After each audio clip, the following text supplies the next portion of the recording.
Obviously, going against the Steelers team with a quarterback you're familiar with and Justin Fields, what do you thought of his play so far this season and what makes him difficult to game plan for?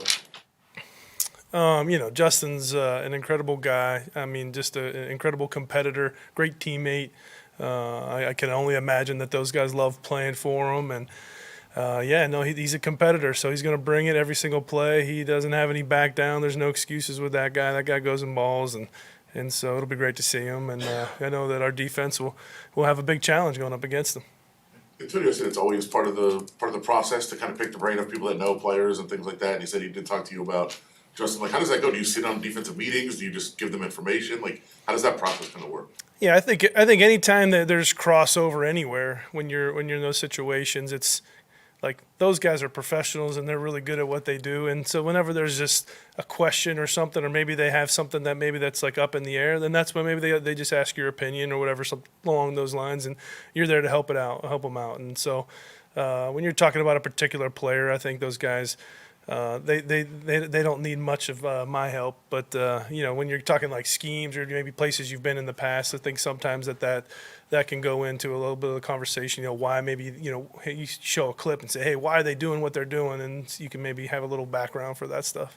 Luke, when a quarterback change is made, it's probably self-evident that you want something to be better.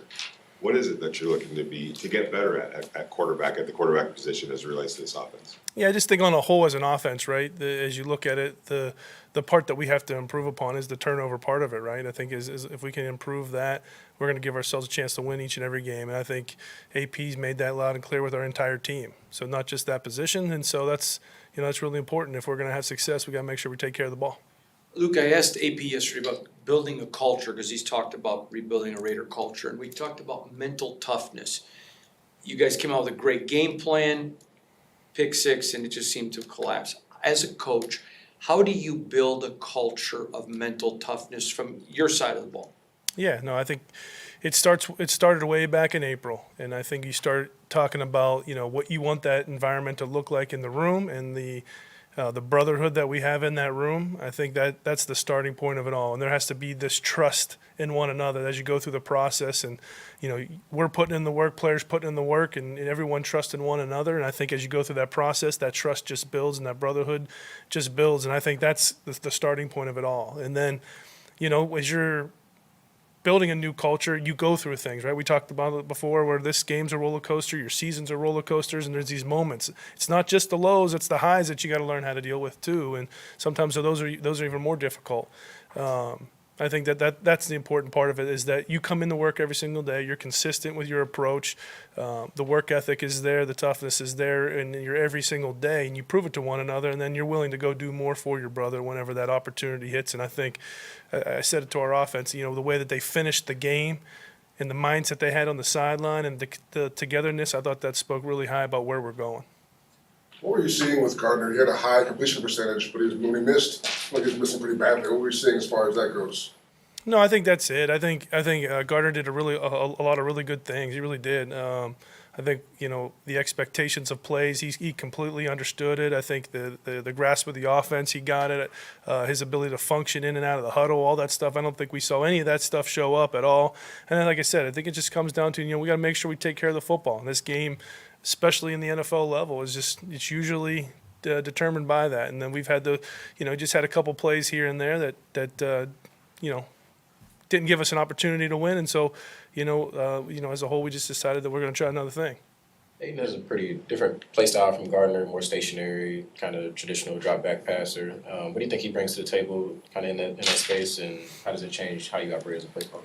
Yeah, I think the nice part about going through that competition part of it through the off season was that we all got to know each other, pretty well. And it's still different, like you said, but at the same time, I think the competitiveness that he brings, the leadership that he brings, and that he has brought even when he wasn't the starter.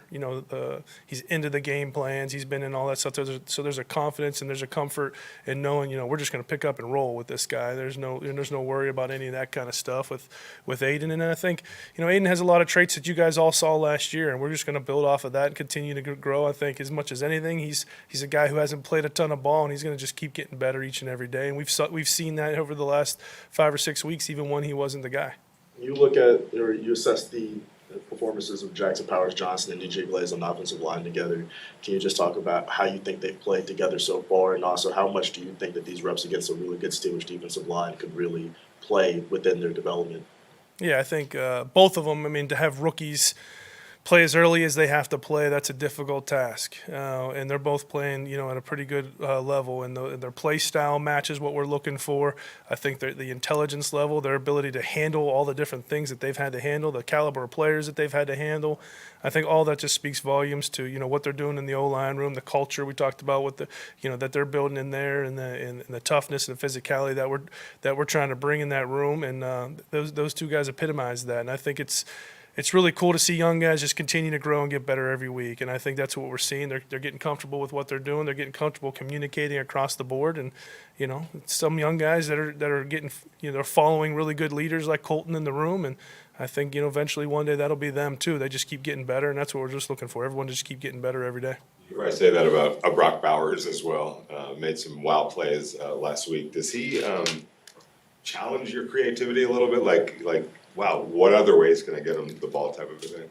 Yeah, I think anytime you have talented guys around the room and in that unit room, I think that's the fun part of doing what we do. And and Brock's one of those guys that allow you to do a bunch of different things with one person. And it's our job to try to keep making sure that he has the opportunity to make those plays. And the more and more he does, the more and more people are going to be affected by what he does, and we have to be ready for that stuff too. Is there anything that has surprised you about him? I wouldn't say surprised, because really since the day he got here, his professionalism, his approach, and his humility, and and it's just a work ethic and this mentality of playing the game has always been just really consistent and strong. And so I think that part of it is just it's really cool to see a young guy that has that kind of level of maturity within the game. And I think that part of it, there's an innocence behind it, and there's also this professionalism behind it that's just really cool to see a guy just attack each and every day the way that he does. Coach, some ways do you feel like it was a benefit or beneficial for Aiden O'Connell to kind of be on the sideline, to be able to get an overview of your offense as he's kind of learning a new playbook in some ways with your offensive style? I think it's always beneficial, for young guys to be able to watch. Yes, I mean, that part of it's real. I think I've experienced that now in my career too. When young guys get to see it done and go through those processes without having to do it, there's a huge benefit in that. And then there's probably a bigger benefit in being able to go out and practice that and do that and experience it yourself. So there's definitely a benefit, whether it's more or less. I don't know the answer to that, but there's definitely benefit. And the way that he approaches every single day, honestly, is a testament to him and why he'll be ready to go. Luke, most offensive coordinators, if you lose your number one wide receiver, go into panic mode, but you have two number ones. Will you talk about Jakobi and the importance of getting him involved in this offense? Yeah, no, he's like we've talked about in here. Cobes is a dynamic guy, both mentally, physically, and leadership-wise. Talk about guys you want to build your culture around. He epitomizes all that stuff, and he's done a great job of. He goes and sets the tone in the running game, right, and then he sets the tone in the pass game on the perimeter. So, he's a huge benefit to have in your back pocket, and we're grateful to have him. And I think it's just he sets the tone, and the rest of the guys in that receiver room, there's no blink in any of those guys. Like they're all ready to go, and no one sees themselves as a 1 or a 5 or anything in between. Those guys are ready to rock and roll, and we expect them to go perform at a high level. And Cobes is a great reason why, because they're following his lead. Is the job of the offensive line in pass protection different when you have, go from like a guy that wants to maybe use his legs a little bit to a guy that's like back foot in the ground and throw it? Like, is their job change? Well, I think, it's the responsibility of all 11 on the field to understand what the purpose of the play call is, right? And so there's a point of attack. There's a reason why you call a play. There's a reason why you check to the other play, and I think that's the responsibility of all 11. And so in that regard, I think whenever there's somebody who has particular styles of plays or things that you're trying to accomplish, I would say yes. But when you're going up against the kind of defensive front that we're about to go against, I don't think you're thinking too much about which exactly guy that's behind you. It's more about handling what's in front of you, and so that's what most of the time they're thinking about that more than they're necessarily thinking about who is behind them. Thanks, Coach. All right, guys, thank you so much. Coach.